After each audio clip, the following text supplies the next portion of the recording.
Məlquliyev sizi prokuratura idaralarının işini pes derecede qurap, vizipe borçlarınızı talavalayık yerine yitirmeniz için Türkmenistan'ın meclisinin razılığı bilen Türkmenistan'ın baş prokuroru vazifesinden boşadıyan siz gidiverin. Men Türkmenistan'ın baş prokuroru vazifesine Begmurat Muhammedov'u bellemek barada karara geldim.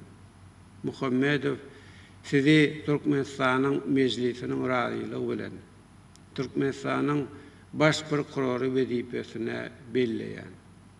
Münmere geçinde täze vazifede nähili işleyecekdiňiz barada aýdyp berin.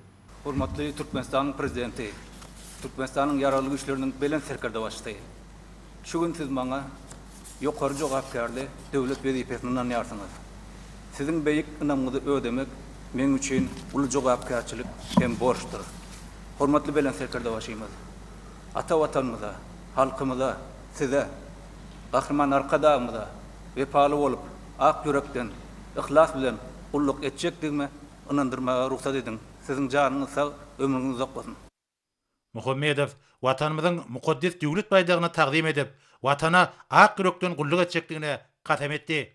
Garaşsyz, baky bir tarap watanymyza, mehriban halkymyza, Türkmenistan'ın hormatly prezidentine, Türkmenistan'ın yaralı güçlerinin belen serkerde başına kulluk edýärmi. Sonra yurdumyzyň yaralı güçleriniň belen serkerde başdy, fermanlara laýyklykda degişi ol başlara tiralar goşurdy. Türkmenistan'ın konstitusiýasynyň 71-nji maddasynyň 15-nji bendine laýyklykda Türkmenistan'ın içeri işler ministri, polisiýanyň polkovnigi Khidirowa, polisiýanyň general mayoru diýen ýörüýti harby adyda qildi. Garaşsyz, baky bir tarap watanymyza, mehriban halkymyza, Türkmenistan'ın hormatly prezidentine, Türkmenistan'ın yaralı güçlerinin belen serkerde başına kulluk edýärmi.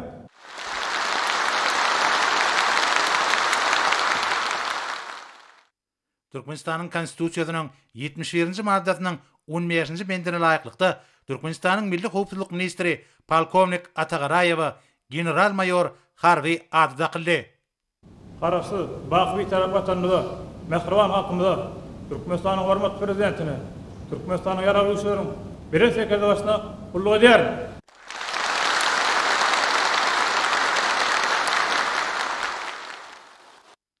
Türkmenistan'ın konstitusiýasynyň 71-nji maddasynyň 15-nji bendine laýyklykda Türkmenistan'ın döwlet serket gullugynyň başlygy polkovnik Nuriýewa general mayor harby adyda qildi.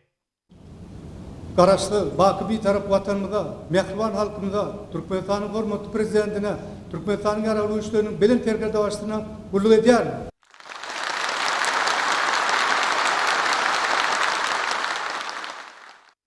Türkmenistan'ın konstitusiýasynyň 71-nji maddasynyň 15-nji bendine laýyklykda Türkmenistan'ın adalet ministri, justisiýanyň uly geňeşçisi Taganowa, justisiýanyň 3-nji derejeli döwlet geňeşçisiniň hünär derejesi berildi.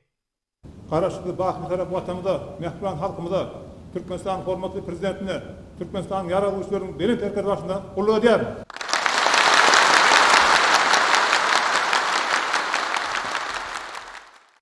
Türkmenistan'ın konstitusiýasynyň 71-nji maddasynyň 15-nji bendine laýyklykda Türkmenistan'ın döwlet gümrük gullugynyň başlygy polkovnik Hudaýguliýewa general mayor harby adyda qildi.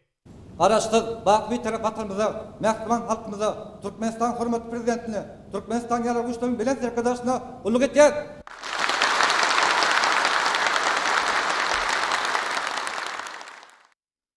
Türkmenistan'ın konstitusiýasynyň 71-nji maddasynyň 15-nji bendine laýyklykda Türkmenistan'ın döwlet migrasiýa gullugynyň başlygy podpolkovnik Sadakowa polkovnik harby adyda qildi. Garaşsyz, baky bir tarap watanymyza, mehriban halkymyza, Türkmenistan'ın hormatly prezidentine, Türkmenistan'ın yaralı güçleriniň belen serkerde başına kulluk edýärmi.